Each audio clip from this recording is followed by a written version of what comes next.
What is up? Welcome to week 12. And this is WireTapped, Club Fantasy's weekly waiver wire show. The NFL season is about halfway done. However, the fantasy season, we are inching towards the playoffs and kind of jumping towards the playoffs. Now, you probably have about 3 games left and you have another bye-apocalypse to deal with. Week 12 is a nightmare. The teams that are on bye have some of your best players. It doesn't get much better in week 14. I'm just warning you now. So this might be one of your last best chances to grab some studs off the waiver wire, but you have to make a decision. Do you want handcuffs or do you want boom or bust? Me and Josh have thoughts. Let's get into it.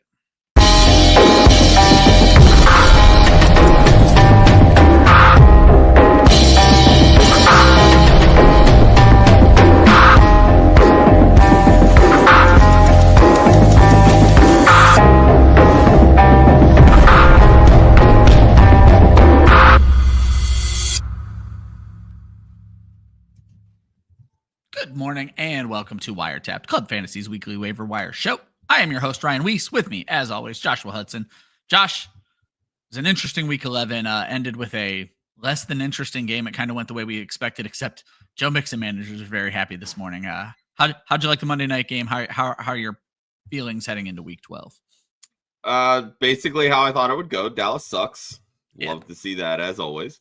But also very perplexing why they're not trotting out Trey Lance. It truly baffles me.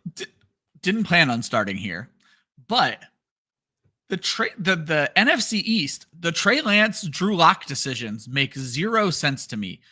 I do understand, like, Tommy DeVito has some heat for the Giants. Like, the crowd fucking loves him. He's a New York boy. Everything kind of plays in his favor, but like the whole thing that DeVito knows the offense better. Every time Jones has left the game, it's Locke who has come in for him. So why all of a sudden are you like, nah, Drew Lock's the backup quarterback, son? Well, see, and that's the thing. To me, for the Giants, starting DeVito makes more sense, right? Simply because if you're starting your third string quarterback, you're a hell of a lot less likely to get wins. This is the front office and Brian Daboll realizing this team was never good. And they should have never gone all in after the surprise playoff berth of 2022, right? Yeah. The Giants the Cowboys, on the other hand, you traded a 4th round pick to Trey Lance or for Trey Lance. And that was before you decided to hand Dak Prescott $60 million a year. Yep. Trey Lance is never going to play for you, but this is his 4th year in the league. He is a free agent after this year, which means you wasted a 4th round pick. Yep. But if you let this bad season end with the league finding out what Trey Lance actually is and somebody going out and giving him a contract, you at least have the ability to recoup a compensatory draft pick. Yep. Which means it's not a total loss that you gave up a 4th round pick. So sticking with Cooper Rush is the most Jerry Jones of Jerry Jones moves. Yeah, I was going to say, Cat for Life just chiming in. Tommy Cutlets, one of the best nicknames. And Cowboys are toast. Yes, let's be clear. We are not defending the Cowboys. We're just saying, play Trey Lance. I think the whole world wants to see what Trey Lance is at this point. Yeah. Clearly he's ass. But I mean, that's why you play your third string quarterbacks, right? Like, at this point, you don't have anything to win. The the Eagles and the Commanders are running away with the East. The Giants and Cowboys stand no chance right now. Yeah. So start playing for draft picks. Start playing to evaluate your roster. Yeah. While the Cowboys have nothing to win, you might in your fantasy season. And if you have not secured a trophy yet, I would remind you to check the link in the description of this video and check out all the great offerings over at Trophy Smack. They offer belts and rings. Josh probably doesn't have it handy right now, but we have the very cool Women of Fantasy Football Rose Gold belt. I have the championship belt from 2020 that I won for the Fantasy and Frames Championship. Ton of cool things, and any purchases you make using our dedicated link gets us a little bit of money on the back end. If you're looking to help the show out and you need to buy a trophy for your league, it's an easy way to support us, support your league. Have fun with it. If you've never tuned into WireTap before, we're going to take a look back at what we learned in week 11, see how that's going to affect how you're going to spend your fab or waiver priority heading into week 12. And then we're going to end the show with what we're looking for heading into week 13. So it should be a fun show. I will remind you guys right now at the top, if you're not liking, subscribing, do all the things that a loyal YouTube listener should be doing. What's wrong with you? fix that. Do those things right now. We'd appreciate it. And if you want to make sure your question gets answered, we do have Super Chat. This show can get a little busy, but if we ever see Super Chat, you get moved right to the front of the line. Again, we appreciate any and all donations as it comes to that. And Josh is our third new writer of the Waiver Wire article this week. So Josh took over for Britt because I wasn't able to, because everybody knows I'm an old man and I go to bed at night at like 10 o'clock, which is almost the exact time I went to bed last night. So Josh took over for the article this week. And Josh, you gave us a top 5 and a bonus pick following Britt's way of doing things. But I told you before the show, and I do apologize, folks, when my landscapers are here again, worst timing of the planet Earth. Josh listed more tight ends in this week's article than have been listed in this article the entire season. So Josh, when we break down your top 5, we got 2 wide receivers, Elijah Moore from the Cleveland Browns, Christian Watson from the Green Bay Packers, 3 tight ends. One's the bonus pick, but I'm just going to list all 3 right now. Jonnu Smith, my stream of the week stud, Will Dissly coming on for the Los Angeles Chargers, and then Taysom Hill, who isn't a tight end. He's a running back. We had that fight yesterday. However, you can't deny that he's a fantasy cheat code. More on that later. And 1 quarterback this week, Jameis Winston from the Cleveland Browns. Josh, let's get started with all these tight end picks. What took you that way? And I think it's a philosophy for waivers heading into this late season that maybe we at Club Fantasy are going to differ from some other sites. Yeah, 100%. I mean, if you just look at the landscape of the positions, right? So I think I saw this morning on Twitter, it was Josh Norris from over at Underdog. He's been putting out this thread, and like every week he updates it. And heading into week 12, I believe he mentioned that there are 21 healthy running backs that currently sit with over 13 fantasy points per game. Wow. That number at very wide different. receiver, that number at wide receiver is only 11. So yeah, you couldn't be more different than what we've seen or taught ourselves to see in the past with this running back fragility. We're just not seeing it this season. So part of my reasoning behind focusing on the tight end position is strictly because there aren't any running backs to chase. This is one of the rare seasons where running backs are moderately healthy, especially the elite ones, or are currently healthy. Let me rephrase that. At the tight end position, we have 9 tight ends that are currently scoring over 10 fantasy points per game. We know that tight end is a wasteland. That's been well documented. It's been well established. And no matter how much we want to get hyped for it at the beginning of every season, it's just the reality. It is what it is. But without any steady grabs at running back that you can identify on waivers at this time of year, it makes sense to chase the upside, right? Yeah. So you want to go after those wide receivers that can pop at any given week. That's why I mentioned Christian Watson in this week's article, mostly because we've been telling you to drop him for the last month. Yeah. He goes out on 4 catches, 4 targets, mind you, and has 150 yards. Those are the type of spikes that you want to be able to chase on waivers. But if you're somebody that has one of those top 11 guys at wide receiver that have over, 13 fantasy points per game right now, exactly, maybe you want to get ahead of playing matchups when it comes to the tight end position. We preach streaming tight end. And Ryan, you have built just from your streaming pick of the week. I believe it's the tight end 2 on the season. You've absolutely been crushing the tight end. I was going to say, it's been a little, I don't want to say easy to stream, but the matchups have made sense this year. But yeah, quarterback, tight end, and defense, I'm actually doing quite a good job. Defense being my worst position is not what I saw in the dice for 2024. So. It happens to the best of us. Yeah. But the point of this is, if you can use some of those back-end roster spots on tight ends, that are seemingly popping the way that Taysom Hill, Jonnu Smith, even Will Dissly have over the past couple of weeks, past 3 weeks, I'd say, it makes more sense than clogging your roster heading into the playoffs with handcuffed running backs that, even if they get the opportunity, are likely only getting you 5.5 fantasy points. Yeah, and when you think about the handcuff running backs, I'm going to throw 3 names out here, and I could pour water on 2 of them right away. So Trey Benson's going to be popular. He's going to come up when we get to running back. But the fact of the matter is this: if James Conner goes down, Amari DiMercato is going to be involved as well. So now you're talking split time. They're not just going to give Trey Benson all of James Conner's work. Same exact thing in Miami. If Jalen Wright, or excuse me, if Devon Achane or Raheem Mostert go down, Jalen Wright's still splitting work. The interesting one is Blake Corum, because if Kyron goes down, who the fuck knows what the Rams are going to do, the way they've been feeding the ball to running back ones. But no, Josh, I think what you're saying is interesting. And it's not a foreign concept. For a lot of folks who stream defense, this is the time of year where you'll start to stack up 2 and 3 defenses on your bench to play, make sure you don't have to fight the rest of your league for waivers. So what I would say is, if you have a team that is already stacked at wide receiver and running back, you have 3 running backs, you have 4 wide receivers, don't be afraid to use your bench spots exactly how Josh is saying. Create a roster of streaming options at tight end, at defense, at quarterback. Pay attention to the bye weeks. We still have that big, bad week 14 bye coming up, which could be the playoffs depending on your league. But if there is some fragility, don't be afraid to grab your handcuffs as well. If you only have 2 running backs, I'm not afraid to use both bench spots on their backups in case one goes down, and then at least you do have the starter. But again, if there's a boom or bust option out there, you might want to just grab them anyway, because the chances of them popping is a lot more than the chances of your running back get hurt.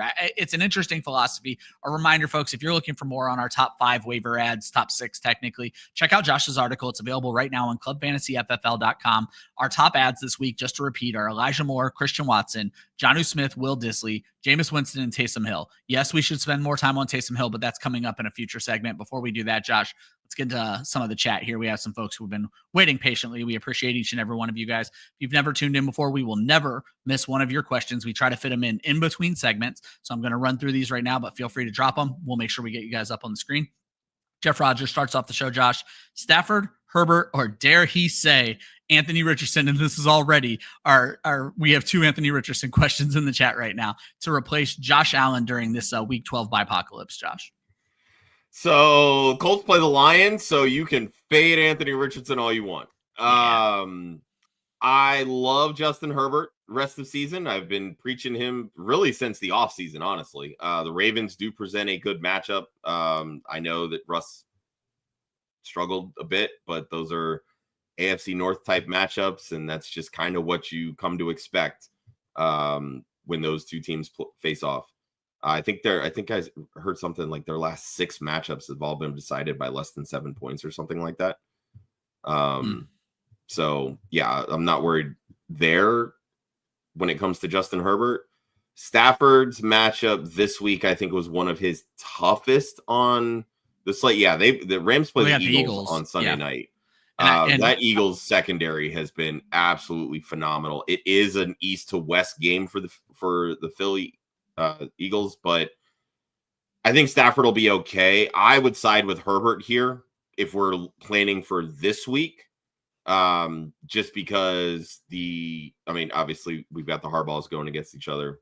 Yeah, that'll be the big topic of conversation. But the way that Justin Herbert's been slinging the football, it's going to the wide receivers. Ladd McConkey looks absolutely fantastic.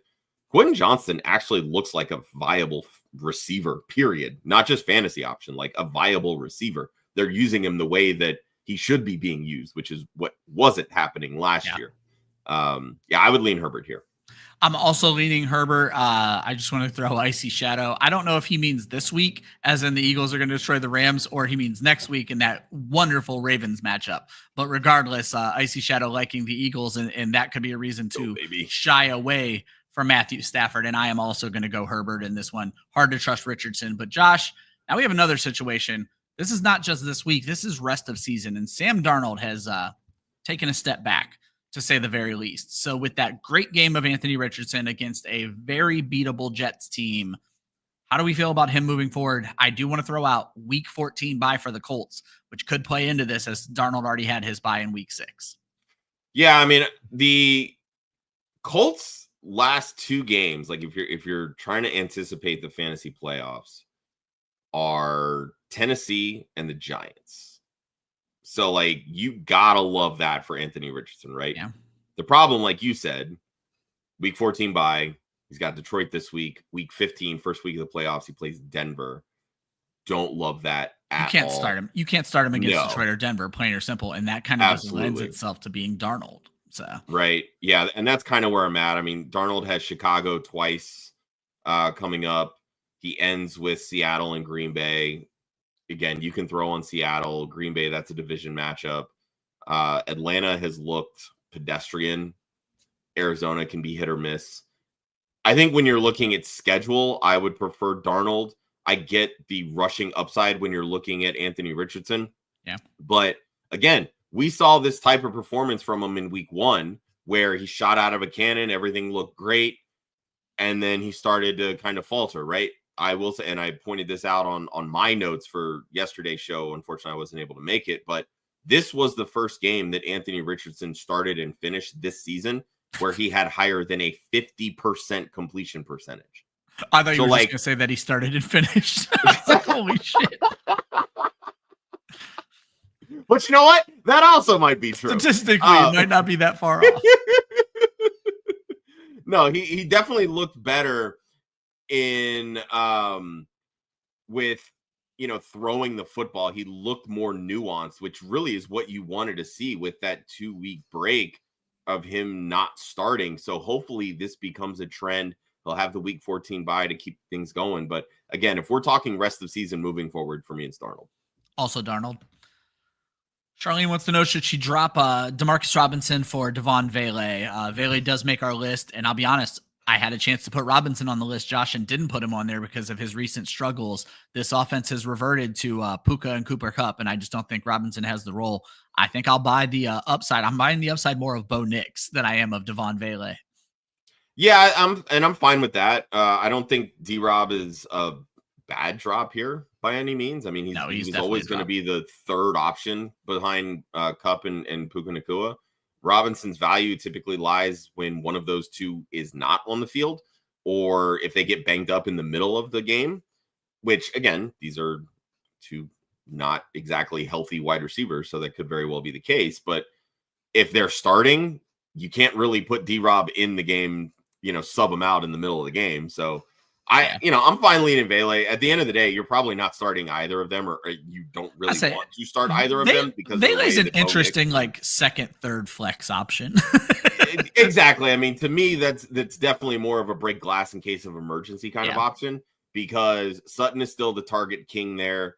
But they spread the football around so much that Vele could end up with a touchdown, but it's probably only on 2, maybe 3 catches. It's not anything that you're really loving to be like, hey, I got to start him this week.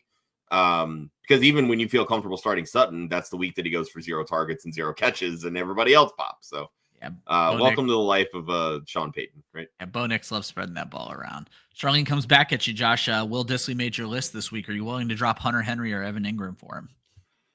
I think I'd be okay dropping Evan Ingram for Dissly. I'm hanging on to Hunter Henry. I don't love the he's getting the volume, right? It's just the consistency in that Patriots passing attack that kind of irks me. Dissly is very quietly continued to have these sort of pop weeks. And I mentioned in the article that, over his last 5 games, I think there's only 1 game where he's had less than 6 targets. And that, of course, was the first week that Quentin Johnston came back. Yep. But, he's been steady. And if they're going to continue to throw the football the way that they've seemingly unleashed Justin Herbert, Dissly's going to have value as that sort of third option behind McConkey and Quentin Johnston. Love all the Twitch viewers today. Welcome to the show, guys. Love it. Yeah. Let me just pop this. I just don't love Mac Jones. That's my biggest thing. And I think that's why I'd be willing to part with Evan Ingram here. Sucky it says, let him have some good info, or she has some good info. They're at work. We're bringing it. We're bringing it. I say that's exactly what we're here for. And that brings us over to Jose Rodriguez, 2 wide receivers, 1 flex. He has Puka Nacua, Mike Evans, AJB, Terry McLaurin, and Lamb. He wants the chat to help, but we got him up here on the show. So let's see, Josh. That is 5 options to fill 3 spots. We're benching 2 of these guys. Ooh, that's okay.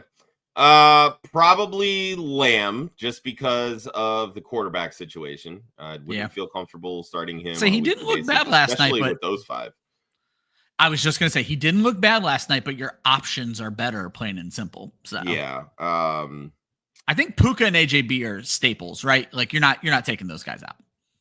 So no, you're definitely not taking those out. I mean, I will say the passing volume with the Eagles of late has definitely made me sort of second guess AJ Brown some. Not that I'm like actively looking to bench him, because it's still AJ Brown and he's still seeing a 28+% target share. So those touchdowns are going to come eventually. But the way that the rib injury is clearly affecting Jaden Daniels, to me, I'm sitting McLaurin here over Puka, Mike Evans, and AJ Brown. I also understand fully that, you know, the Eagles defense has been that fucking good this year, and that's why Terry McLaurin only had 1 catch for 10 yards last week. The Cowboys bring pressure, and we saw it against the Texans on Monday night. Like, they will bring pressure. That's about the only good thing on that defense. Mediocre games from both Nico Collins and Tank Dell. So exactly. So, you know, Trayvon Diggs, I think, is finally starting to sort of get back in rhythm, coming back from the knee injury. But again, he's always going to be that type of corner that can be beat on one play, right? There's not going to be a lot of consistency. But with McLaurin, I think with Jaden Daniels' inability to get the ball downfield of late, it doesn't lend itself to the type of spikes that you need to feel comfortable starting McLaurin over guys like Puka, Mike Evans, and AJ Brown. Yeah, I agree with everything Josh said. I'm a big Mike Evans guy. I want to hear that he gets through practice healthy, and he's got the Giants this week, and the matchup is too good. That's kind of where I was going to go, folks. Real quick, we're going to answer every question in the chat. I do want to let everybody know we are going to focus on waivers when we get to the show sheet. You guys are asking a ton of lineup questions, and we're going to answer every one of them. But I'm also going to remind you that Tuesday information is not the best information. So make sure you check back in with us Saturday if you guys have some free time. Every Saturday from 11 to 12 Eastern, we do start sit different day. We have no show sheet, no agenda to get to. All we do is answer start sit questions with some of the best. And it'll be us two this week. I was gonna say it's gonna be me and Josh with hopefully one of our fellow Blade Division mates. So it's gonna be a really good show. You're gonna get more information from me and Josh, but you're also gonna get better information because it's so many days down the road. Which brings me to Charlene Erickson. She has Russ, Tua, and Stroud for this upcoming week. Josh, Russ has the Browns on Thursday night. What's that? It's not Stroud, I can tell you that. Russ has the Browns. Stroud has Tennessee. It is in Houston, and I already forget who her third option is as I'm looking at the rosters here. Miami has the Patriots. But it's in Miami, so I feel more Miami. That's exactly what I was about to say, and so I think I'm probably going to go Tua here. Yeah, I think I'm going to lean Tua as well. Russ against the Browns. I mean, it's a good matchup. Denzel Ward, I believe, leads all corners with the most pass defense on the year. Which, you know, can be very hit or miss, especially considering how bad that Browns defense has been this year. Yeah. I don't know. Kind of feels like a Najee Harris week. Short week, you know, Thursday night, grounded pound, AFC North. I think that's kind of where I would go there. So, yeah, give me 2 out of these 3. Yeah, that's exactly where I stand. I'm looking at my rankings right now and don't love any of them. Have to be perfectly honest. All of them are falling outside of my top 12. But maybe this is a QB2 type question, and in that situation, I'm also going to go with Tua Tagovailoa. I just feel we're starting to see him come alive a little bit. One of his better games last week, and the New England defense can certainly be beat. And the way he's not keying in on the wide receivers the way that he was last year, I think has been better for this offense overall. Maybe not necessarily for us as fantasy managers, but Dynasty in My Life has a dynasty trade trade question. Would we send TJ Hawkinson and 2 1s for Drake London, knowing that he already has Bowers and Andrews? My biggest issue here, Josh, is Drake London isn't worth 2 1s. I'm sorry. I disagree with that. Really? I think really just kind of depending on, you know, what the settings are. Like, is it one quarterback? Is it super flex? But I think you have to value Drake London as a top 8, top 10 wide receiver in Dynasty, right? So like the way that I kind of look at my wide receiver hierarchies, I'm looking at that top tier, right? It's that Chase, the Jeffersons, the Lambs. Like, those are the guys that are potentially upwards of 3 first-round picks. And I'm just thinking in terms of draft capital here, right? So when you start getting down into the Londons, the Garrett Wilsons, the Puka Nacua, like that sort of range, I think you're looking at 2 firsts, a quality player, or you're looking at another superstar, a first, a second, like that sort of value range. So I think when you already have TJ Hawkinson, who really is a solid dynasty asset, but is also upwards of 30 years old, if I'm not mistaken. And I don't think a lot of people realize that. 28, but 28? Okay. Yeah. You have Bowers, you have Andrews. Hawkinson literally means nothing to you. So you can treat this as a throw-in. Depending on where those first-round picks are, if they're too late first-round picks, I have zero issue with this trade. Well, he's 10-1, so you have to assume that one of them at least one of them is a late first, right? And I would say maybe on the high side, that second first, probably a 2026, is maybe a mid at worst, right? I'm going to point out that he mentions he has Bijan, Brees, Brian Robinson, so he doesn't have to draft a running back for a bit. That's kind of telling me that this is not a super flex.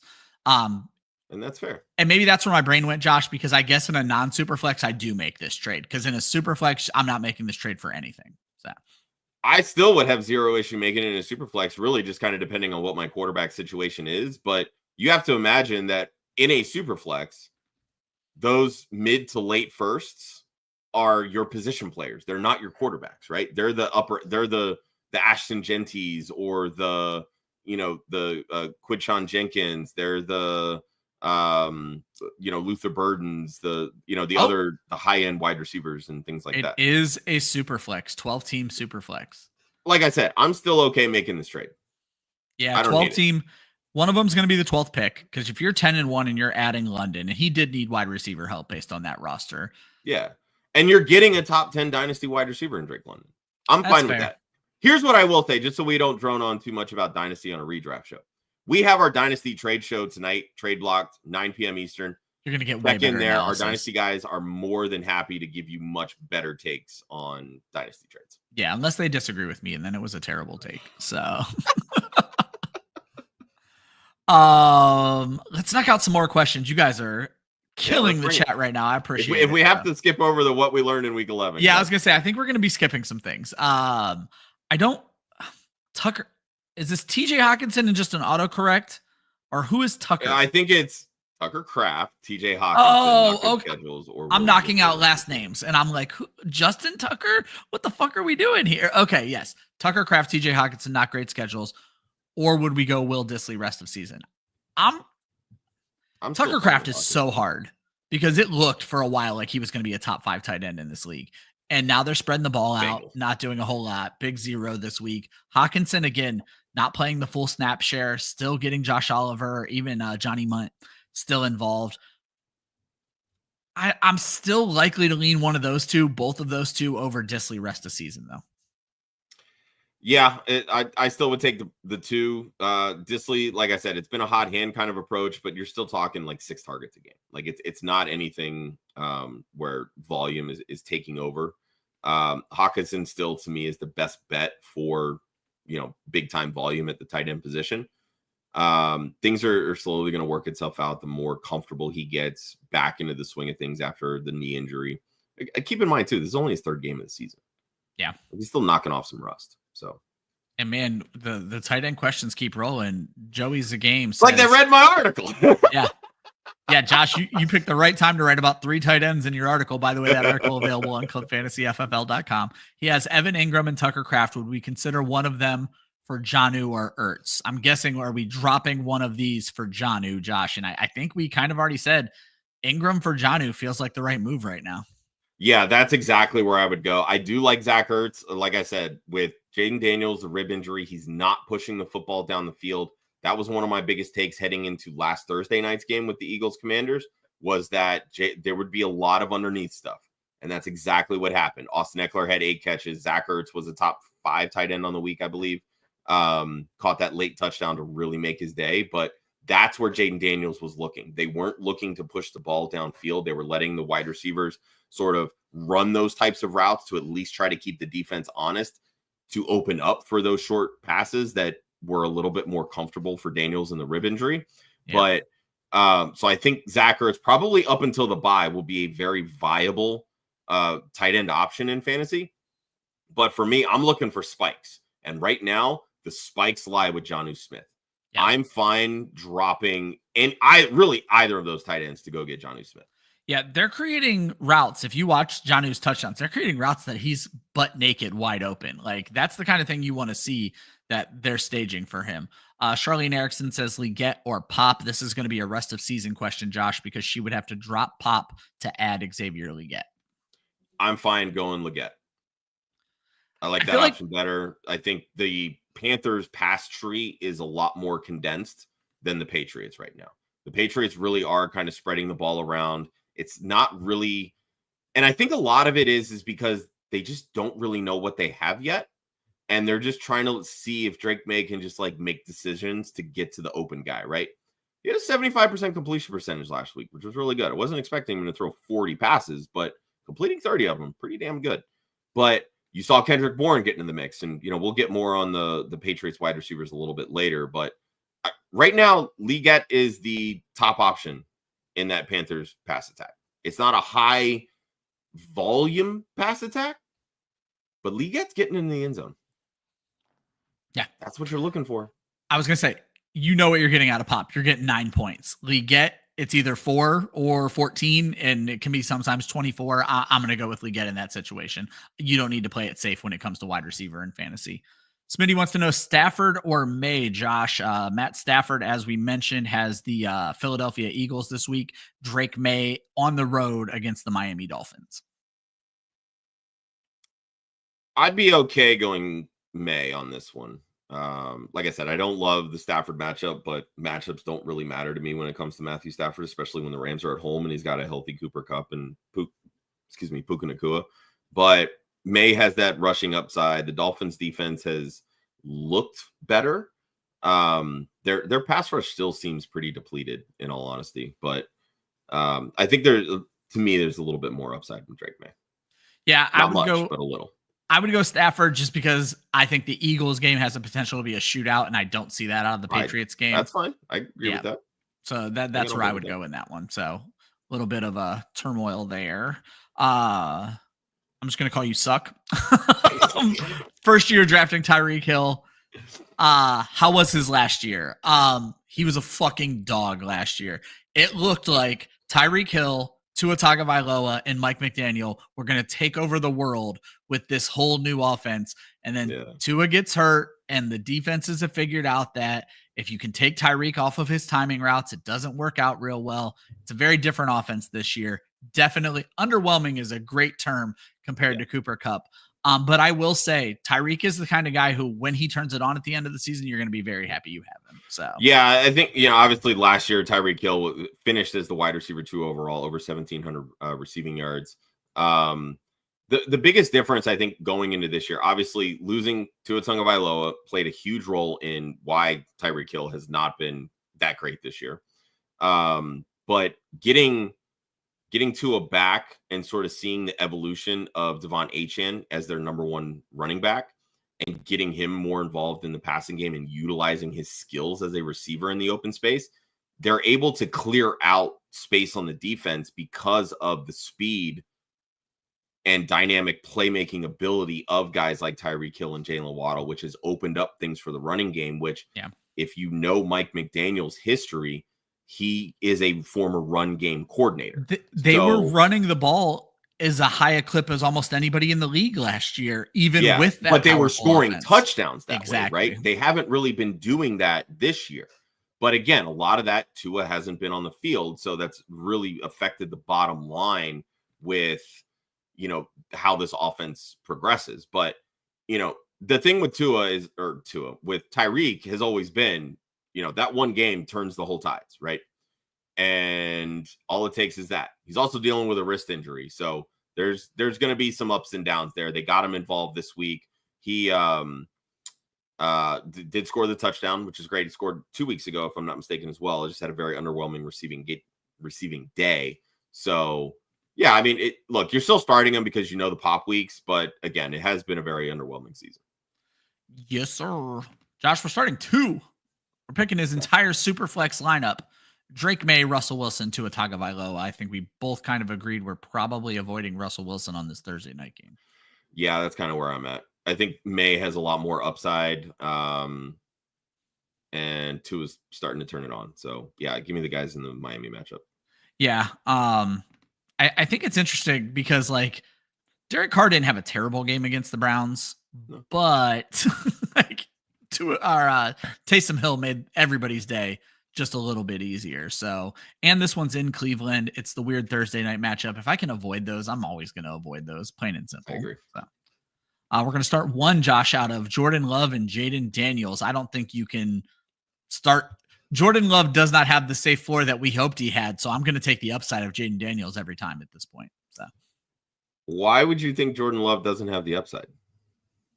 I say he doesn't have the safe in the league floor. and passing in 260 yards per game.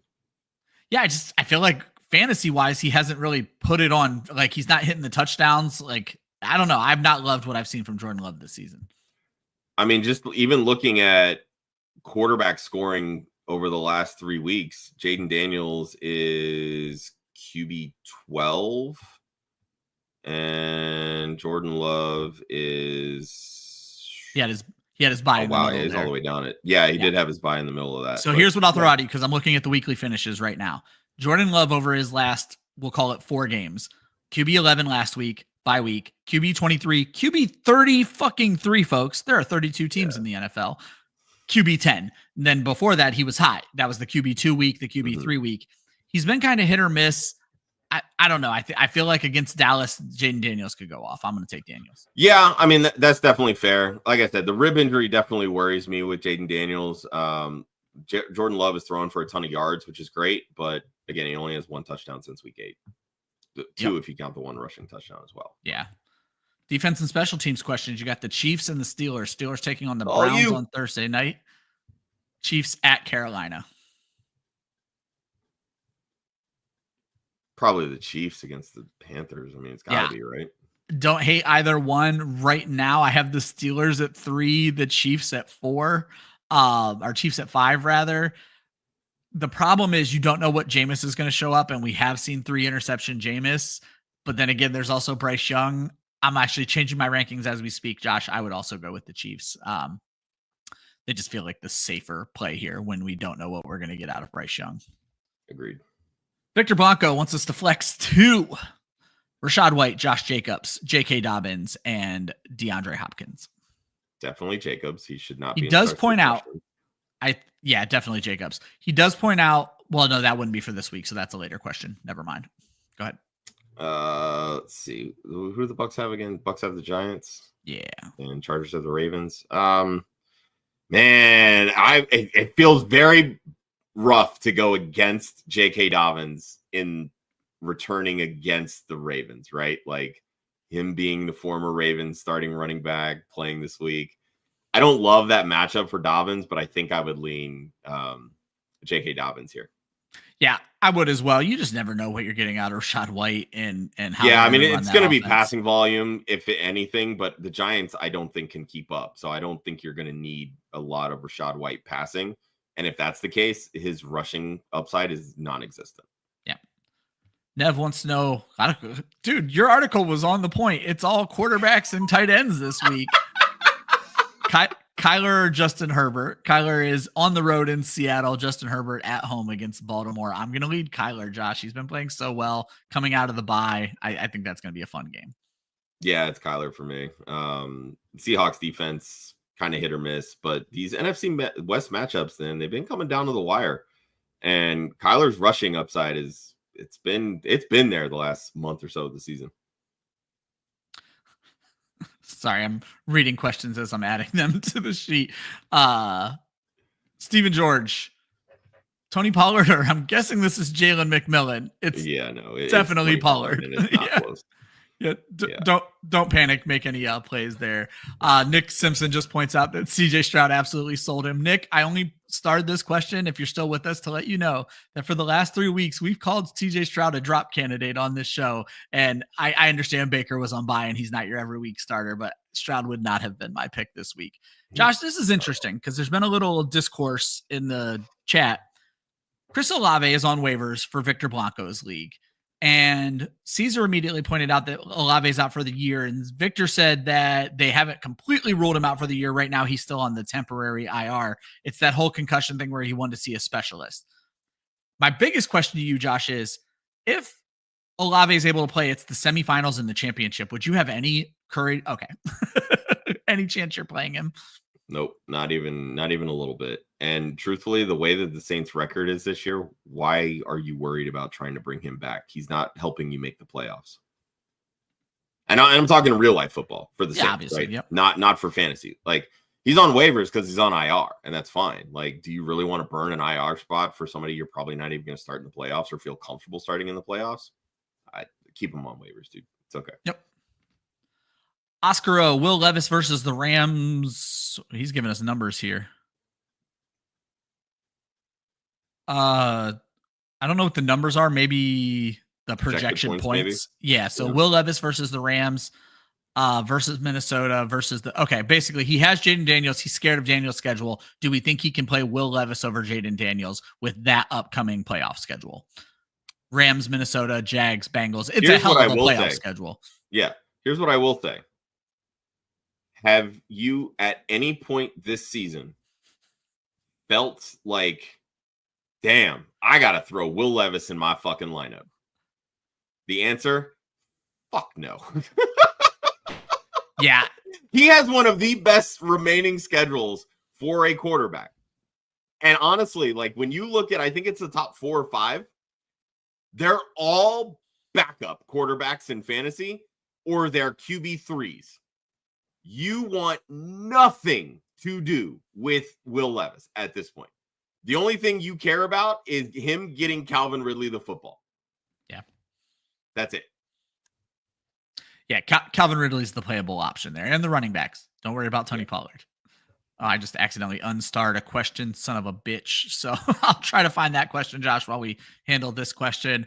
Would we trade JSN and Tua for Chase Brown and Kyler? He could also offer D-Hop, Mooney, and Tua for Chase Brown and Kyler. Okay, so he's saying JSN or D-Hop and Mooney with having Tyreek Hill, Cooper Kupp, Terry McLaurin. Doesn't really need the wide receiver help at all. So I guess the question is, do you like either one of these two trades to bring in Chase Brown and Kyler?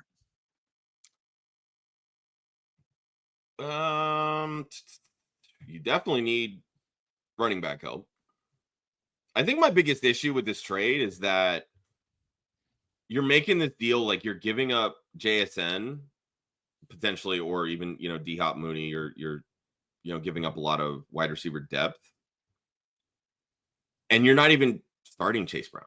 Yeah, that's kind of what I'm looking at is, well, I mean, I understand the need for Chase Brown because if Raheem Mostert is your RB3, you're in trouble. Exactly. Right? So I get that aspect of it. But I guess you're not really starting JSN either. Yeah, I would rather have JSN as that 4, though. I would offer the D-Hop Mooney trade. I think. Yeah, I would feel more comfortable with that. Mooney dealing with an injury. I think it was a hamstring that he left with.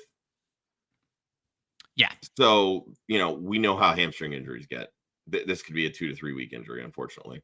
Exactly. So, yeah, I think I would much rather want to offer the D-Hop Mooney side of this to get Chase Brown and Kyler. I would feel better hanging on to JSN with the inconsistencies right now of Tyreek Hill and Terry McLaurin. Yeah.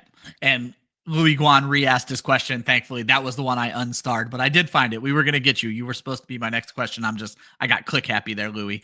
Full PPR, should we drop Reed or Debo for Jerry Jeudy? He says it's crazy to ask this, but they just keep losing him every single week. And these are the types of scenarios where if you got to make a drop, you got to make a drop. It is what it is. Jaden Reed, I think, has only 2 quality performances this season. Like, he salvaged his week last week with a touchdown. But this is just kind of the nature of the Packers offense. You never know who you're going to start. It's basically Russian roulette there in Green Bay. I'm hanging on to Debo. I'm not dropping him.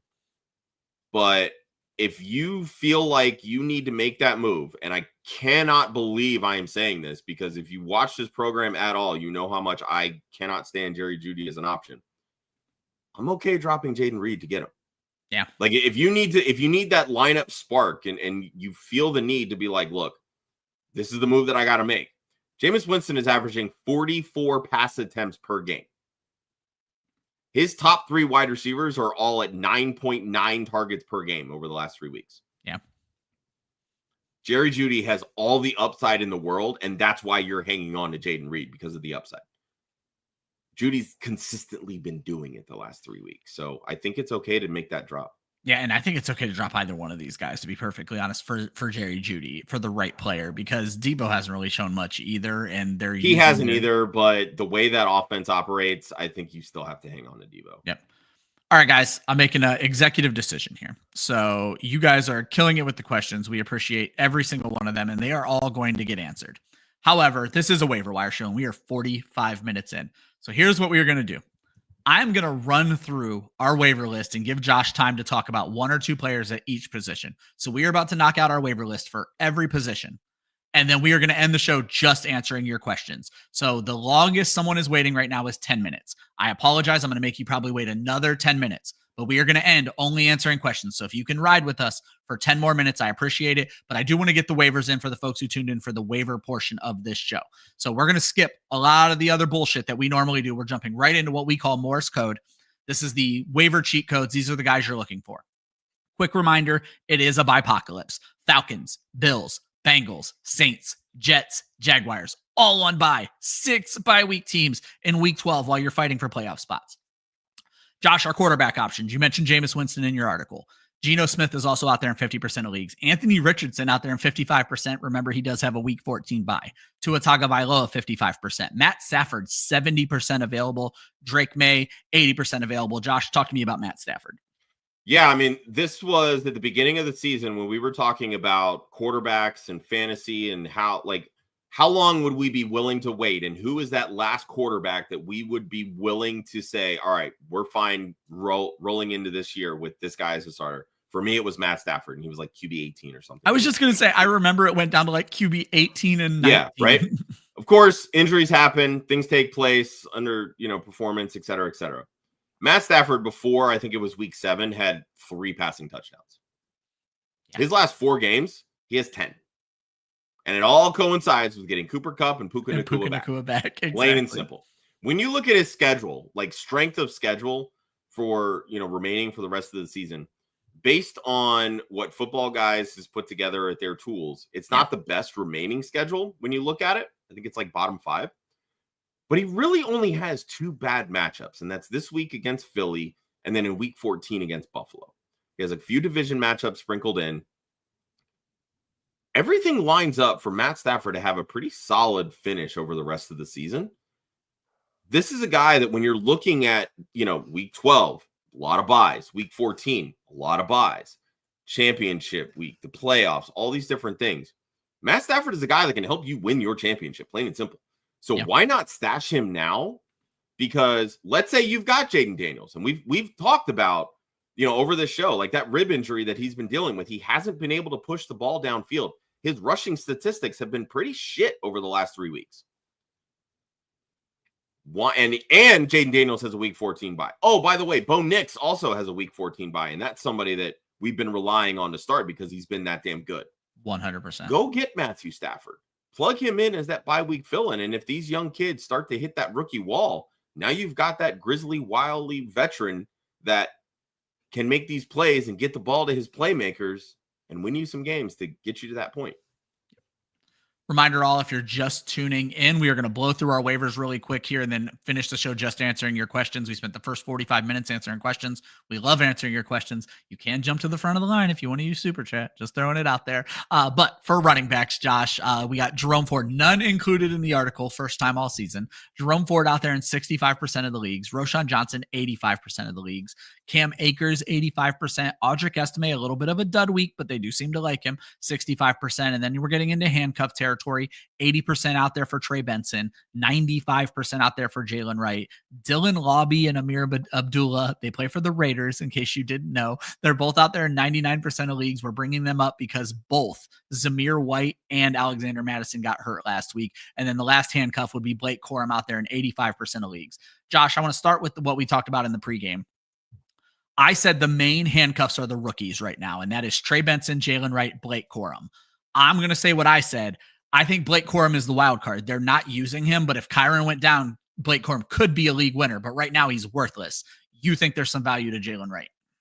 Yeah, I mean, Raheem Mostert's running back share over the last 2 weeks is pretty paltry. Like, he's barely done anything. He was coming in questionable last week, ended up leaving in the middle of the game, re-aggravating that injury. And we're talking about a 32-year-old running back. Like, it's not like he's some spring chicken, right? He's had a history of dealing with injuries. Every time he has a good season, the next season kind of sucks. Yep. This is why they drafted Jalen Wright. He's going to be the guy that basically is the tandem partner here with Devon Achane. Let's not forget, Devon Achane's a 188-pound back. And they're using him like he's 215 pounds. Yeah. At a certain point, things might start to break down here, right? Jalen Wright's got some juice. My biggest worry with Jalen Wright is, we saw him kind of early in the season. Didn't really have the pops that we'd hoped for, given the expectations. But he's a young kid. He's a rookie, right? He's now played half a season, a little over half a season. A little bit more time to get comfortable in this offense. Yeah. It's only a matter of time before Jalen Wright starts to overtake Raheem Mostert in some of these, maybe not necessarily crucial situations, but especially when and if Miami starts to get leads, they're going to lean on Jalen Wright to keep Devon Achane healthy. Like, there's going to be value there. And of course, if something happens to Wright, if Raheem Mostert ends up missing multiple games, that's ultimately where you want to pick up Jalen Wright. A lot of these guys that you talked about, Roschon Johnson especially, Cam Akers kind of overtaking Ty Chandler as the RB2 there. These are all flex guys. Not flex guys, excuse me, but they're handcuffs. And we've talked about for the last few weeks, this is handcuff season. Yep. And that's what you're looking for with a lot of these running backs. That's it. And I'm going to go back to what we said at the beginning of the show. It is handcuff season if your starters are solid. And I'm talking you have 3 running backs, 4 wide receivers. Then you can think about cuffing. Otherwise, play the boom bust guys. Don't go waste your time on some of these bench guys. You could end up with another Audric Estime. One good week, and then they go right back to the hot hand method. All right, Josh, let's move on to wide receiver. You mentioned 2 in your article, Elijah Moore and Christian Watson. Christian Watson was a club fantasy about face because we've been telling you to drop him, but apparently he's a thing now. Quentin Johnston, apparently he's a thing now. He's out there in 50% of leagues. Wandale Robinson coming out of his bye, 50% of leagues with a new quarterback. Alec Pierce, 85% of leagues. He does have a week 14 bye. Devon Vele, week 14 bye, but he's out there in 99%. Ricky Pearsall dropped a dud this week, 65% of leagues. Demario Douglas, we talked about 75% of leagues, good target share there. But you got to choose between your Patriots wide receivers, and Josh is going to talk about this. You got Kayshon Boutte and Kendrick Bourne all out there in 95% of leagues. So we'll let Josh talk about that in a second. You got to choose between your Carolina receivers. We talked about we like Xavier Legette, 60% available. However, Jalen Coker, even more available if Legette's not out there for you, 95% of leagues. And Adam Thielen comes off the IR this week, 75% of leagues. If you're looking for a cheap touchdown, Nick Westbrook-Akine can't seem to stop scoring, 95% available. And there is hope. Sterling Shepard jumps into the Chris Godwin role with Mike Evans back. He's 95% available in full PPR leagues. Josh, let's break down, if we can, this New England Patriots wide receiver room, because Demario Douglas is seeing the volume, but he has no ceiling. Kayshon Boutte looked like he had a ceiling for a while, and now I'm not going to take away your quote because it's hilarious. I'll let you talk. Go ahead, buddy. Yeah, I mean, Kayshon Boutte is basically doing wind sprints at this point. He's running the most routes out of all of these receivers, but he's either not the first read option, which if I subscribe to the Fantasy Points data suite, I'd probably know this answer, or he can't get open, one or the other. Yeah. But Drake May's not looking his way. That's why he's not seeing targets. Yeah, the wind sprints. Pop Douglas has kind of been the guy that's there, but he's only on the field when they run 11 personnel, which is why we see so many targets going to Hunter Henry, because this team does run a lot of 12 personnel. That's the Alex Van Pelt staple. Yep. And Kendrick Bourne is kind of the veteran that we love here at Club Fantasy. We do. But, has slowly started to work his way back from pretty bad knee injury. From the knee injury, right? Like with Pop, like you said, it's a volume play. Not a lot of pop. Sorry, I just had to use the pun. It's just what we do here.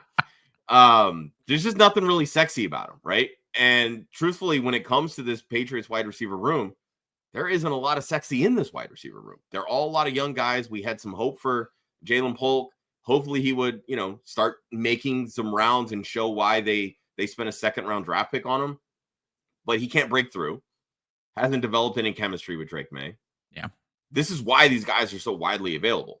I'm fine if you want to spend that waiver priority to go get Demario Douglas because, again, the volume is there at least, even if it's not a lot of volume in the sense of, 6 for 90 and a touchdown. But, if I can get 6 catches and 70 yards 1 week, I'm okay with that because that's 13 points in a flex spot. And if I can get that out of flex on a weekly basis, sign me the fuck up. That's what I was going to say. If you're okay with 9 points with the ability for it to be 16 points if he scores a touchdown, that's what you want out of Demario Douglas. And I think really it's like, let's keep an eye on Kendrick Bourne. Like, is he going to start to really show that, hey, I'm the guy that needs to be focal point in this offense? Fucking George just jumps in and says, Joe fucking Mixon. Greatest 5th round pick of all time. Yeah, you're Joe Zolo would agree. Yeah, you're definitely cheesing. Before we move on from wide receivers, I want to get Suck up on the screen here. Alec Pierce was on fire when they had him. Alec Pierce and Anthony Richardson seem to have something, which is why I included him on the list. Like, I felt like there's something there. Big arm with the ability to go downfield. Match made in fantasy heaven. Yep. All right. As I mentioned, if you guys are just tuning in, we are ending the show answering every question. You guys have been killing it with the questions. We were never going to talk waivers if I didn't do this. So we're going to finish up tight ends and defenses here, and then we're answering questions and getting the fuck out of here because that's all we can do today. Josh, you mentioned three tight ends in your article: Jonnu Smith, Will Dissly, Taysom Hill. Someone in the chat asked if we've admitted to being Taysom Hill is the GOAT truthers yet or whatever. I think it was Scampers said. What I will say is I owned up to it yesterday that I hate the fact that he's called a tight end. However, he is a fantasy cheat code and he should be rostered in every league. And he is your first option.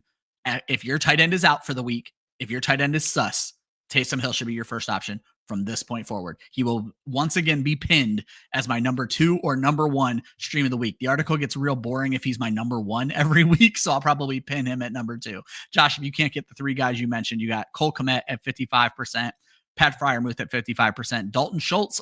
He's been a drop candidate, but he's starting to look good, 50%. He does have a week 14 bye. But I want to talk about these guys, and I'm glad you wanted to as well. The 2 rookies, both coming off of their bye after London. Jatavian Sanders, 99%. Theo Johnson, 99%. Josh, you mentioned you think the young guys are the ones we should go with. Yeah, absolutely. Their involvement in their respective offenses has been not necessarily elite, but it's been enough to where we as fantasy managers need to start paying attention to it.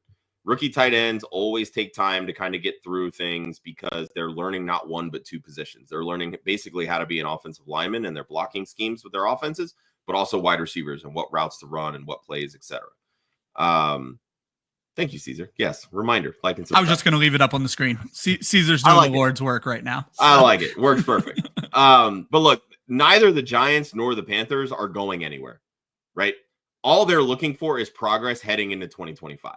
So they need to see how these 2 fit into their offenses. Jatavian Sanders caught a touchdown 2 weeks ago. Theo Johnson has been slowly getting worked more into this offense. They've been throwing to Tyrone Tracy less, it feels like. Yeah. And those targets are slowly working their way towards Theo Johnson. Yep, he scored a touchdown. We know about Malik Neighbors. So. Yep. We know about Malik Neighbors. We know about Wan'Dale Robinson. Those are guys that are going to consistently see volume.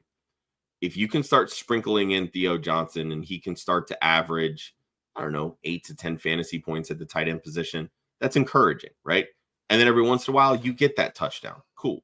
At the end of the day, we're always going to be playing matchups at tight end because that's what you do. There's only 2 viable options in fantasy, and they're George Kittle and Brock Bowers. Everybody else is fodder at this point. Jatavian Sanders, they're using him. They're looking his way in the red zone when they get there. Now, that's always a big if. But now you get Jonathan Brooks back this week. Brooks, Chuba Hubbard, they can control the ground game, which is going to make life easier on Bryce Young, who, since being reinserted as the starter, hasn't been as mistake prone as he was before leading to his benching, right? Yeah. He's making the throws that he needs to make, finding the guys that are open. It's not high volume. It's only 120, 150 yards most games. But if you can divvy that up between Leggett, Coker, Jatavian Sanders in the passing game, and find a red zone touchdown, I think there's value there. Again, we're chasing the spikes with Jonnu Smith, with Taysom Hill, with Will Dissly, right? Freiermuth, Kmet, Dalton Schultz, they're about the least sexy trio that you will find on waivers. Exactly. Young guys have some potential, though. Yep. 7 points out of those guys. Scampers does point out Taysom Hill on bye this week, so don't overpay. I think you're going to have to after what he just did, to be perfectly honest. honest. I was going to say, and I put it in the article, I was like, because really every time he has a spike week, he always drops. And I typed out like, next week he'll have like 5 points, right? And I was like, no, wait, he's on a bye. He's definitely going to have 0. I'm going to have some fun. Yep, exactly. All right, guys. Defenses, and then we're finishing the show with your questions. So, as I mentioned every week, I'm only going to tell you the people who are interesting for week 11. Week 12. I play defenses in 1 week spans. I'm not going to start filling up my bench on them yet. So these are the teams that are available in 50% of leagues and also have great matchups. So that is going to be the Chicago Bears taking on the Minnesota Vikings in Chicago. The Vikings have been kind of sketchy. Darnold's turning the ball over. The Bears have a great defense. The Browns get that Thursday night matchup against Pittsburgh. Pittsburgh did not look that great this week, and you're wondering if this is going to turn into an old AFC North low and slow, lots of running matchup. The Commanders get Dallas. They're probably going to be my stream of the week. It is in Washington taking on the Dallas Cowboys. The Titans get Houston. Houston could look better, but the Titans have been playing decent defense. And then these next two are sketchy. One has been a decent defense, but they look like they're going the wrong way. The other has been a bad defense, but they get the Giants. So it's the Buccaneers and the Giants taking on each other. Sketchy on both sides of this. The Giants side, they were getting after the quarterback great, but they look bad the last couple of weeks. Tampa Bay is a little bit better offense than what they've appeared recently, and they're going to get Mike Evans back. So do you trust the Giants can be good coming out of this bye? I don't know if I do. The Buccaneers also coming out of a bye, finally getting healthy. They get a very bad Giants offense, but the Buccaneers have not had a defense this entire season. So you're really betting on the Giants being terrible there. I would definitely look at the Bears. Don't sleep on the cutlet, baby. I was going to say, we cannot sleep on his first start last year. He came out firing. It was all fire. Downhill after that. And we see this a lot with guys like, Colt McCoy. Case Keenum. I don't know what the fuck just happened to my chair. But we see it with these backup quarterbacks where, they'll come out and they'll have that good first game, and then everything just falls back into a pumpkin. Yeah. All right, guys. I'm going to quickly point out here a couple of things. We're going to answer every question. We're going to try to answer it quickly because we don't want to be here all day. We love you guys, but we have other shit to do. I got a meeting at 12:30. We have a show on Saturday where all we're doing is answering start-sit questions. So make sure you tune back in then. But also, we do a show Wednesday night as well. We have our Dynasty Trade show tonight. We go live 5 days a week. We have shows 6 days a week. We are here to answer your questions, and that's what we're about to do. There's normally other segments to the show where I tell you who you can drop. You guys know who you can drop right now. Trust your heart. If you're never going to play them, don't worry about starting them. Josh, let's end the show with the 26 questions in the chat and the many, many more I'm sure we're going to get. Really 26? Holy crap. Yep. Here we go. Cam Akers. Let's go. Cam Akers or Justin Herbert, the battle of the ugly running backs for Charlene. You mean Khalil Herbert? And it's Khalil Cam Herbert. Akers. Who did I say? Justin Herbert. Justin Herbert. No, I meant to say Jason Akers versus Justin Herbert. David Akers. Come on, man. Get the names right. Oh, my right. God. It's been so long since he's played. I am fucking this up. Anyway, Josh, which bad running back are you starting? It's Cam Akers. It's Cam Akers. I want that. Look, Chase Brown has absolutely owned this Cincinnati backfield. He's been at 100% running back share, I believe, for 3 straight weeks. Khalil Herbert was an insurance policy. He is the exact same type of running back as Chase Brown, just less quality, basically. So it's Cam Akers. Aaron Jones has already been dealing with injuries. It seems like they're trying to scale him back some and get Cam Akers more involved. So I would be much more comfortable feeling like if I needed a spot start, it was Cam Akers over Khalil Herbert. I'm going to assume this is a rest of season question. Pitts versus Jonnu, because Pitts is on bye this week, but I think I'm going Jonnu either way. You have to deal with the Pitts bye, and you have to deal with the fact that he's just not that involved in the offense enough to warrant holding him through this bye. Yeah, I was going to say the last month of the season, Kyle Pitts has been kind of cheeks, and I'm feeling the effects of that because I picked up Dalton Schultz to start specifically for week 12. I had Taysom Hill on my roster. Of course, Pitts and Hill, both of the week 12 bye, and I said, I'm okay hanging on with Pitts. And I dropped Taysom Hill 4 days before he fucking exploded. So, and guess what? I lost my matchup this week. So what do you know? This guy, smart cookie, let me tell you. Josh doesn't need to. Yeah, Josh doesn't need to chime in here. It's KC. I like the Commanders. The Bucks are too risky, but it's KC this week. Yep. Sorry, that question was Kansas City Commanders or Bucks on defense and special teams. Cap for Life wants to know, should he send Dell, Jacobs, and to Dell. I don't know. Yeah, it feels like I think maybe it's just Dell and Jacobs. Dell and Jacobs for Lamb and Pollard. Yeah, that seems like it's a fair deal. Let me be clear. Josh, I think I'm going to say no on the trade, but the deal makes sense reading through what's going on here in this chat. So let's call it Dell and Jacobs for Lamb and Pollard. If that's the case, yeah, I'm hanging on to Jacobs. Lamb doesn't have the spike potential that he used to. I mean, it's a fair trade, sure. And I'm going to go the other side. Happy to get rid of Tank Dell. So yeah, I saw enough out of Lamb last night, and I think Pollard can match Jacobs. I'm going to take the Lamb Pollard side. See, I disagree with that. Jacobs to me is far ahead of Tony Pollard rest of the season for me. Yeah, Jacobs has looked really good. But Lamb is also pretty far ahead of Dell, in my opinion. So fair. Cap has another one. J.K. Dobbins, Tank Dell, and Darnold for Lamb and Pollard. Oh, this is the actual last question. So he has to throw Darnold in. Okay. Josh wanted to keep. Oh, wait, no, this was the Dobbins side because the last one was. Okay, so the last one was Jacobs. Jacobs. One had Jacobs. We don't like the Jacobs side. Do we like it better when it's Dobbins, Josh? I would happily trade J.K. Dobbins. So yeah, I'm fine. Yeah. I'm fine getting Lamb and Pollard, truthfully. We'll make it on that side. Quincy Davis. I think Dobbins and Pollard are a lot closer than Jacobs and Pollard. Yeah, that's fair. Both gave him a 0 last week at tight end. Tucker Kraft or Mike Gesicki. Obviously, this is rest of season. Gesicki's on bye this week. Gesicki is only viable if T. Higgins is out. Plain and simple. It's Tucker Kraft. Words out of my mouth. Moving on. Quincy wants us to start 2 out of Pacheco, Kareem Hunt, Tony Pollard, Tyrone Tracy, Jonathan Brooks, and Bucky Irving. So he has the who's who of running backs returning right now. All right. Who's Tennessee had this week? Texans. Don't love that one. Tyrone Tracy, I do like his matchup. I'm playing Tracy for sure. Yeah, definitely Tracy. Honestly, I think for me it's Tracy and Bucky. Like keep the 2 in that option. Giants run defense has been terrible. Tracy, honestly, it doesn't matter the matchup. He's been balling against good matchups or bad matchups, excuse me. Jonathan Brooks, I'm not ready to trot him out. Tony Pollard's got a tough matchup, but again, he's just the quintessential like RB20 on every given week. I love the idea of starting Pollard against the Panthers. I just don't know what I'm getting.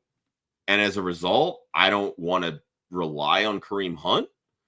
So if they rule out Pacheco prior to this game, and I know that it's Kareem Hunt, I will happily start Hunt over Bucky. Yeah. That's kind of where I'm at with this. I'm actually going to go Pollard right now, but I'm in the same situation. Hunt could jump ahead of Pollard. So I'm going Pollard and Tracy. The one given for us is Tracy, but I don't disagree with Josh. Bucky Irving's check not back on play. Saturday. Yeah, exactly. That's a Saturday question. 2 weeks left. If he's going to make a drop, it's got to be safe to do so. Half the league is probably eliminated. Oh, okay. This was a follow-up to another question. Sorry, Cap. I'm moving on. Would we drop Winston for AR5? Nope. Too much passing volume. The upside is always going to be there for Winston. 44 pass attempts per game. Yeah. There is not a single quarterback in fantasy that's doing that. Give me all the Jameis Winston. Dynasty question. Should we send Ayuk and Olave for DJ Moore and Nico? Nico's the best player in this trade. I'll do it. Yeah. Give me the best player. That's Nico. Yep. Pretty even trade. You're trading 2 injured guys for 2 healthy guys. So. Yeah, that's the other part. If you're in contention this year. Yeah, if you're in contention, you want more in Nico. Straight up. Yeah, that's a good point. The one side is healthy and it's the better player. Yeah, do that trade pretty quickly. Hi, Craig. Welcome to the show. Sorry we're getting to your questions so late. Should we keep rolling Debo, Zay Flowers? But they also have Josh Downs and Ridley. Who should we play at wide, or should they go get a waiver wide receiver? I think Ridley is on to all 4 of those guys. Yeah, I think Ridley and Flowers are probably your safest 2 to plug in at wide receiver. And I can't imagine there are better waiver options than Debo or Downs. But we did mention if Jerry Jeudy's out there for Debo, we don't hate a move like that. So I just want to bring this up really quick, Ryan. Mm-hmm. Remember early in the season, and actually in the off season, when we were talking projections, you guys were giving me shit where I ranked Debo Samuel. Yeah. How's that looking right now? Huh? It's looking real good. Okay. Just throwing that out there. Not as big a part of that offense as I expected him to be. Quincy Davis wants us to bench 1 CeeDee Lamb, Cooper Kupp, Debo Samuel, Jennings, or Mooney. Well, you're benching Mooney this week because he's on bye. But and everything else is the rest of the season. So I'm going to assume you didn't realize Mooney is on bye. So you're benching Mooney. Josh, let's assume he has to bench one more and he can only play 3 of these guys: Lamb, Kupp, Debo, and Jennings. Are we going to literally tell someone to bench Debo over Jennings at this point? Yep. Bench Debo for Jennings. That's kind of where I thought we would do. Quincy also wants to know, are we starting Tyrone Tracy over Tank Dell every day of the week, as many times as I can? 100 times out of 100. Yep. Tracy over Tank Dell. Cap for Life is in a 14-team PPR. He has Anthony Richardson and Sam Darnold. Should he pick up Cutlets if he trades a QB? If you're saying you have to give up one of those two, if this is a 1-quarterback league, no, don't. You don't want Tommy Cutlets. Don't get cute. And I mean, if you can get a trade, though, for one of those quarterbacks, I don't know that it's the worst thing in the world, but I don't believe Cutlets is going to start every game. I think Drew Lock is going to get his chance at some point. The problem is Cutlets might be a couple week rental. So this is exactly what happened last year, right? Like they started Tommy Cutlets and then they reverted to the other third string. I can't even remember who the fuck it was. God, I do remember that now. And they was it Tyrod Taylor? Yep, absolutely. Yeah, okay. Yep. So like they kind of juggled between those two, like when then Taylor got hurt and then Cutlets came back. So like this is what you're getting the pendulum swing with Tommy Cutlets. Like he'll start home games because he's going to bring the ticket sales because it's Tommy Cutlets, baby, and they got a huge Italian community in Jersey, New York. So like it's just not, but it's not somebody that you want to rely on. Even in a 14-team league, I want nothing to do with Tommy Cutlets. All right, Josh, we got to get you to work. So I'm asking for no analysis. We got to just start answering questions, but I am throwing scampers up here. Pay attention to bye weeks, folks. Nix is not a good replacement for Lamar Jackson. Josh, we got to pick 2 receivers and 2 flex: Justin Jefferson, Malik Neighbors, Cooper Kupp, Tank Dell, and Tracy. So we're benching one. Oh, this is the last question. Bench Tank Dell. Michael Santino, what do we think of this trade? He gets Chuba and T for Derrick Henry and Devontae. Yeah, that's what it looks like. No, don't trade the Derrick Henry side all day for me. Yeah, you're not giving up on Derrick Henry at all. Yeah, I understand T. Higgins had a good week. Don't read too much into one good week. Do not give up on Derrick Henry. Scampers lost downs last week, or dropped downs last week because of A-Rich coming back. Now he has Waddle. Is he okay to drop Waddle to get downs? Absolutely. Yep. Yeah, we've been preaching dropping Waddle for a while now. Drop Antonio Gibson for Cam Akers. Yes. Yeah, I'm fine with that. Gibson hasn't really done what I thought he would this year. What do we think about the Cardinals defense? They get Seattle, I don't know, Minnesota, Seattle, the Pats, and Carolina. The problem is the Cardinals defense has been hit or miss. I don't love those Seattle games, Josh. That's a division game that could turn into a shootout. You really only like them in week 16 against Carolina. Yeah, and Seattle has the top passing volume on the season in the NFL. So, yeah. Yeah, I'm not going all in on the Cardinals. Should we deal? George has been asking us the same question for a while. So the question, he wants Jennings and Achane, and we both like that side of the trade, Josh. He wants to know, should he throw in Brown or Walker? And yesterday I said, I'll trade Walker to go get Achane. He's been trying to deal Adams for weeks. Yeah, I'm okay with that. I don't love giving up Kenneth Walker. That's kind of where I stood as well. I think Achane, though, for this team, for what George is trying to build, I think Achane is the missing piece. So yeah, I agree. And again, with Tua, he's a top 5 running back. It's unreal how reliant a running back is on a quarterback's production. But yeah, it's Achane for me. Trade the Baltimore Ravens, Derrick Henry and Zay Flowers for Breece Hall and Drake London. You're not trading Derrick Henry. I don't care what the situation is. Do not trade Derrick Henry as we head into December. Is Amari Cooper droppable? It depends on the options. I mean, if you're looking at, the top waiver priorities, when it comes to wide receivers right now, I'm fine hanging on to Cooper. Yeah, I was going to say, don't force a drop on Cooper as he's trying to get acclimated with the offense. Correct. Jaden Daniels versus Jaden Hurts. You mean Jalen Hurts? I know. I'm reading what was written here. That we got the 2 Jadens. It is always Jalen Hurts. It's always Jalen Hurts. The tush push is officially back. Start 2. Waddle is not a part of this question. So Jennings, Debo, and Downs. I'll bench Downs this week. I don't trust. I'm not trusting AR5 yet. I'll start the 2 49ers, Josh. Yeah, I'm okay with that. I'm fine sitting Downs. Louis appreciated the answer on the Judy question. He has Cedric Tillman, Jacoby Myers, DeAndre Hopkins, and Debo Samuel and Jaden Reed. Who would we drop now? Oh, I'm guessing Yeah, who would we drop now for Judy? Since he Well, if has you have Tillman, you don't need Jerry Judy. Yeah, I was gonna say I wouldn't cloud my roster with that. Now, granted, I mean these two work independently of each other, so it's not unheard of. I mean, to me, not to sound asinine by saying this, but it's not as different as say like having Puka Nacua and Cooper Kupp on the same fantasy roster, just with the amount of passing volume that Jameis Winston is offering these days. But this is the great value version of Puka and Cooper Kupp. So like, you saw the 7 points from Tillman this week. Was it unfortunate? Sure. But I'm not rushing to go get Jerry Judy if I have Tillman rostered. Perfect. Too much analysis. Josh, are we dropping Jordan Mason for Bucky Irving? This is what we've been talking about, handcuff versus upside.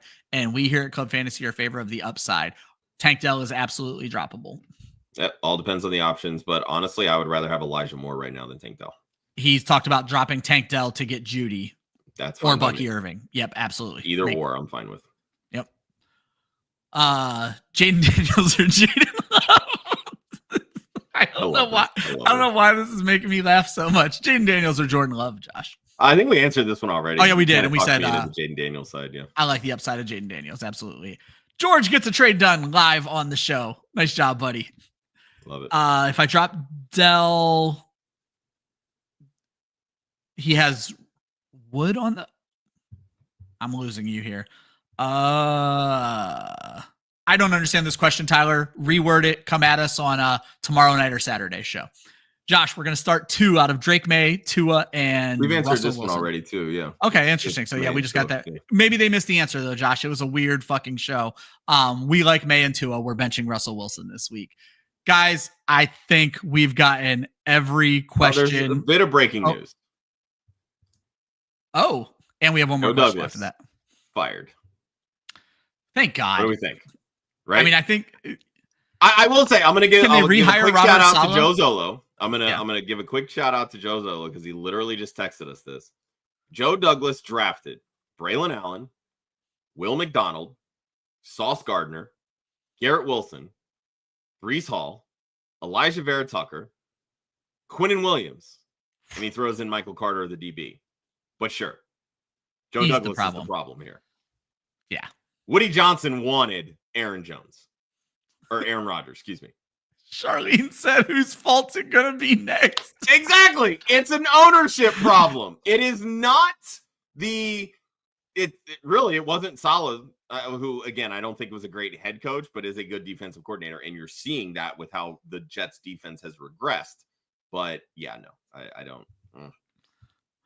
Last question, Josh. Jennings, Hopkins, Neighbors. We're only picking one. What's that? Start one, Jennings. Right. I want to see how Neighbors looks with Tommy Cutlets, truthfully. Yeah, I'll start Neighbors just because Tampa Bay is awful, and I want to see what he can do there. Guys, if you have Otten, but Bucky's on waivers, if you don't need Otten, go get Bucky. I know we blew through your questions in these last 15 minutes. Josh has to get to work. This is supposed to be a waiver wire show, but we're doing what we can to keep you happy. We go live again. Me, Josh, and Joe Zolo, though I may not be there tomorrow night. I think I'm going to be, though. Me, Josh, and Joe Zolo tomorrow night at 9 p.m. Eastern. And again, every Saturday, all we do is answer start-sit questions. If we missed your waiver question, and that's a priority tonight, shoot the Club Fantasy account a DM over on Twitter, or Josh or myself. We're listed there. Guys, what a goddamn show. Thank you guys so much for riding with us for 75, 78 minutes now. Sorry if we missed your questions. We're going to keep rolling them this week. We're always going to be there for you. And again, Dynasty Trade Show tonight if you have Dynasty Trade questions. Talk to you guys soon.